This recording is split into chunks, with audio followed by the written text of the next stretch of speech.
পরীক্ষার আগে কোন প্রশ্নগুলি করব আর কোনগুলো করব না এগুলো নিয়ে সবাই চিন্তায় থাকো। তাই আজ আমি তোমাদের সাথে ক্লাস 10-এর দ্বিতীয় ইউনিট টেস্টের ভৌতবিজ্ঞানের সবথেকে বেশি গুরুত্বপূর্ণ প্রশ্নগুলি নিয়ে আলোচনা করব। এই প্রশ্নগুলি তোমরা বাড়িতে ভালো করে প্র্যাকটিস করবে। কোনো প্রশ্নের উত্তর যদি না পারো তোমরা আমাকে কমেন্টে জানাবে।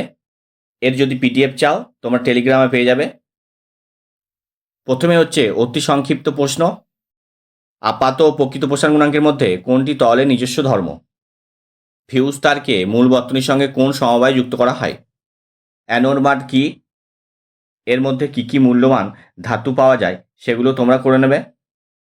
লাইকার অ্যামোনিয়া কি? ক্ষারীয় সোডিয়াম নাইট্রোক্সাইড দ্রবণে হাইড্রোজেন সালফাইড পাঠালে দ্রবণের বর্ণ কি হবে?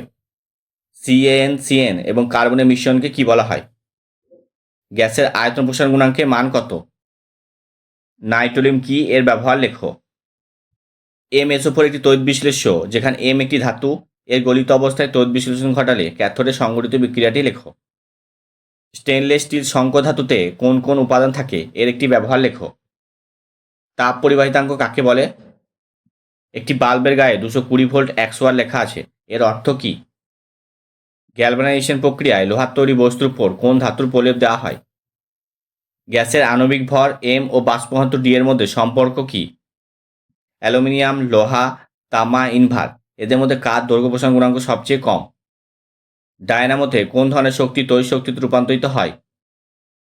ফ্লেমিংয়ের বামহস্ত নিয়মে তর্জনী দিয়ে কিসের অভিমুখ বোঝানো হয়? ওলিয়ামের রাসায়নিক সংকেত কি? কার তাপীয় পরিবাহিতা সর্বোচ্চ? তাপীয় রোধের এসআই একক কি? তাপ পরিবাহিতাঙ্কের একক কি? কার রোধাঙ্ক উষ্ণতা বৃদ্ধির সঙ্গে সঙ্গে হ্রাস পায়? থার্মিল মিশ্রণ কি? ওহমের সূত্রটি বিবৃতি করো। এরপর সংক্ষিপ্ত প্রশ্ন।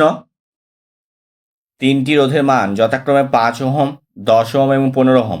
তুল্য রোধের মান কত হবে যখন শ্রেণী সমবায় এবং সমান্তরাল সমবায় যুক্ত করা হবে? বাণিজ্যিক প্রয়োজনে ইউরিয়া উৎপাদনের বিক্রিয়া, শর্ত, সমীকরণ সহ লেখো। বৈদ্যুতিক মোটর ও জেনারেটরের মধ্যে পার্থক্য লেখো। থার্মিট পদ্ধতির মূল বিক্রিয়ার সমীকরণ লেখো এবং বিজারকটি চিহ্নিত করো।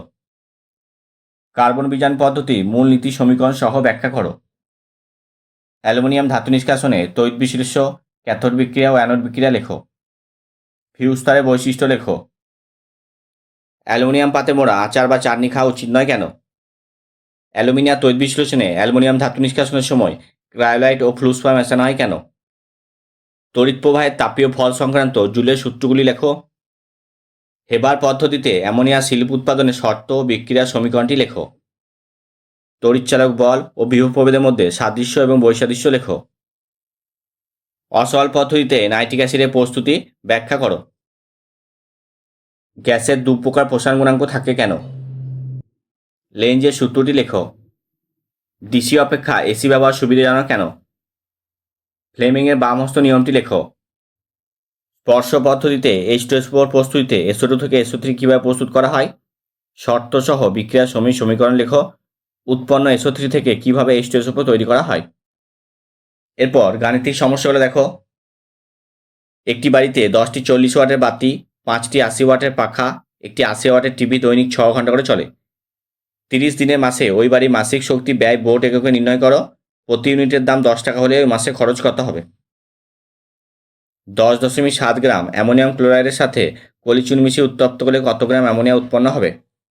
50 গ্রাম ক্যালসিয়াম কার্বনেটকে উত্তপ্ত করলে কত গ্রাম CO2 পাওয়া যায়? এসটিপিতে ওই পরিমাণ CO2-র আয়তন কত? 48 গ্রাম অক্সিজেন প্রস্তুত করতে হলে কত গ্রাম পটাশিয়াম ক্লোরাইড উত্তপ্ত করতে হবে? খোলা পাত্রে 5 গ্রাম ক্যালসিয়াম কার্বন নিয়ে উত্তপ্ত করলে শতকরা হিসেবে ভরে কী পরিবর্তন হবে?